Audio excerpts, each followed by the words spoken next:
Hey y'all, welcome and or welcome back to my channel. My name is Janae, if you didn't know, and today's video is day 3 of Halloweek. So if you're ready, let's go. Alright y'all, so no long intro today. We're just gonna go ahead and hop right into today's case. So yeah, Peter and Betty met in the 1940s in New York, and at the time that Peter and Betty met, Betty had already been married once before, but she had been divorced and was now a single mother to her 2 kids. And I don't know how long Peter and Betty dated before they got married, but eventually the two of them would get married and move their family from New York to Los Angeles. And once they got to Los Angeles, Peter decided that he wanted to open up a hair salon, not just one, but 2. And he did this successfully. And I don't really know how hard it would have been to open up a hair salon in the 1940s. I mean, I wasn't there, so I don't know what that economy was looking like. I could look it up, but I'm not going to. So I don't know if this was a hard thing to do or if it was something that came fairly easily. But nonetheless, Peter was now the owner of the 2 successful hair salons along with his wife, Betty. But even though the salons was doing well, Peter and Betty's marriage started to get a little murky for a little while. But the two of them decided to work through their marital issues, and for the past couple of months prior to this crime taking place, they had been in a good place. They had been trying to mend their relationship.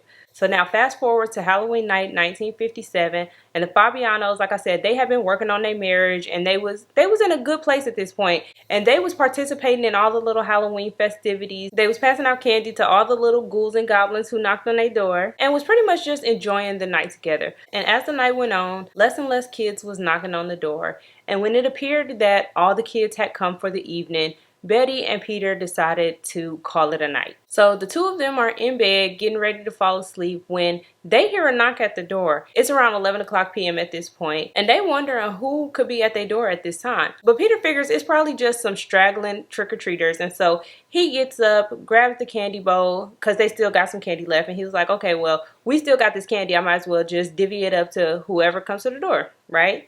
So Peter grabs the candy bowl and opens the door. But instead of being met with little kitties and cute costumes, he sees a person holding a brown paper bag. And it's not held out as if to say trick or treat. This bag is over a person's hand that is pointed directly at him. And before Peter knew it, he had been shot point blank range in the chest. And so Betty and her teenage daughter Judy, they both heard this shot, and so they both rushed downstairs. And when they get there, they find Peter lying in a pool of his own blood with nobody in sight. They didn't see a suspect or nothing. They just see their stepdad and their husband lying in a pool of blood. So Judy does the first thing she can think of, and she runs to a neighbor's house who is a police officer, and she tells him what just happened, because in her mind, she like, he should know what to do, right?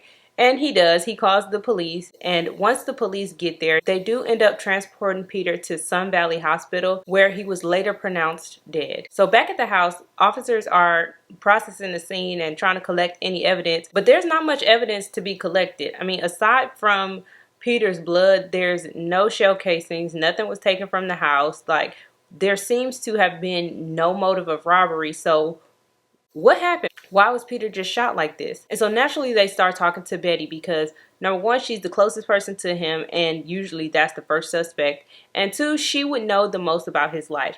And so they ask her, do Peter have any enemies? And I don't know if she came up off of this information right away or if she had to think about it some, but she did end up coming up with a name. And she said that the only person that she could think of was a woman named Joan Rabel. And so police want to know, who the heck is this Joan person and why the hell would she want him dead? So Joan was a Philadelphia native who made her living by writing and doing photography. And at some point she was married but ended up divorcing from her husband. And once her and her husband got a divorce, she made her way over to LA and found herself inside of one of Peter's salons looking for work. And Peter did hire her, and once she was hired, obviously she would be working in close quarters with Betty. And when she was hired, her and Betty became immediate friends. They bonded really, really quickly. They pretty much became inseparable.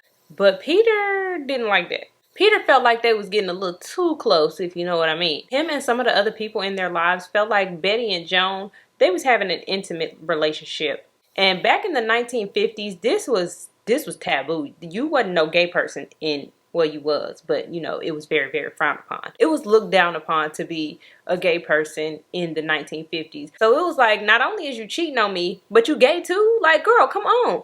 But this was never officially confirmed for real, so we don't really know for sure if Betty and Joan was having a sexual relationship, but it just seemed like it to the people around them at the time. But nonetheless, when Peter and Betty started having their marital problems and Betty decided that she was no longer going to live in their family home, she ended up moving in with Joan. And so that didn't make the situation between her and Peter no better. And I think it's during this time when Betty and Joan was living together that Joan kind of low-key became obsessed with Betty and pretty much wanted Betty all to herself.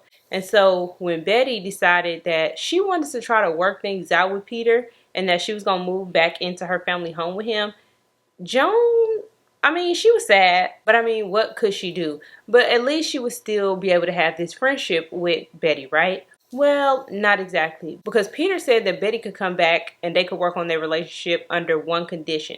And that one condition was that she had no further contact with Joan. And Betty agreed. She wanted to work it out with her husband. And so she completely cut Joan off. So while Betty was trying to rebuild her relationship with Peter, Joan was over here somewhere punching the air, crying and slow sliding, okay? So after hearing this, the police obviously want to talk to Joan. And once they get in contact with her, they bring her in for questioning. But whatever information they got from her, they didn't feel like it was enough to confidently say that she was the one who committed this crime. And so they had to let her go. And another 2 weeks would go by before detectives got a lead that would help them solve this case. So detectives ended up getting an anonymous call telling them to go check a storage locker at Bullock Department Store. And when they did this, they found a .38 Smith & Wesson. And I think there was a bullet found inside of John's chest, and this was compared to the .38 that was found in the locker. And they found that this was the same kind of gun that had killed Peter. And so with that information, they want to know who this gun is registered to. So, you know, they typed the serial number. What, did they have computers then? I don't know. But they figured out that this gun was registered to a woman named Godine Pfizer. Now, why the hell would Godine have a gun that killed Peter? Well, they was about to find out. Because when they go pick Godine up and take her in for questioning, she wasted no time in telling the detectives that she was the one who killed Peter and telling them why she did it. Now, remember when I told y'all that Joan was down bad after Betty went back to Peter? Well, she wasn't down bad long because soon after Betty went back to Peter, Joan met Godine. And the two of them became really good friends, which actually led to a relationship. And during Godine and Joan's relationship, Joan would always tell Godine about this evil man named Peter. He was terrible to his wife. He was terrible to Joan. He was a terrible boss. He was just a bad person. And Joan would often tell Godine that she wanted to free her friend Betty from the wrath of this evil man Peter. And so Joan came up with a plan that she presented to Godine.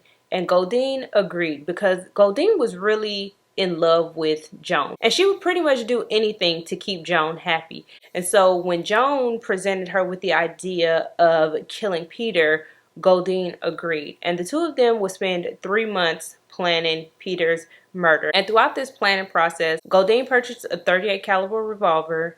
She purchased the ammo for it, and the two of them talked about how and when this plan would be executed. And they determined that the best time to do this would be on Halloween night of 1957. And on this night, they sat around in the neighborhood and waited for all the trick-or-treaters to go home and waited for all the lights in the Fabiano house to go out. And once they was pretty sure that everybody in the Fabiano house was good and in the bed, Geraldine walked up to the door, knocked on it, and when Peter opened the door, she shot him in the chest and ran back to the car where Joan was waiting, and they proceeded to flee the scene. Now, after this confession, Joan was swiftly arrested, and the two of them were both charged with second-degree murder, to which they both pleaded guilty and were sentenced to 5 years to life. Now, why are we getting a minimum of 5 years for murder?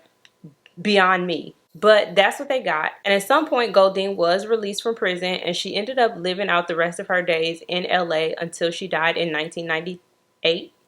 Yeah, until she died in 1998 at the age of 83. And it's believed that Joan also got out at around the same time that Godine got out. But we don't know nothing about her. We don't know where she went, what her name is for real, because she might have changed it. We don't know nothing about her. She got out of jail and flew under the radar, honey. She probably killed somebody else. I don't know. And the saddest part about all of this, aside from Peter losing his life at just 35 years old, was that pretty much immediately after the murder took place, Godine said that Joan told her she didn't want nothing to do with her. Like, she committed this murder for her, and then she was like, peace out, I don't want to talk to you no more.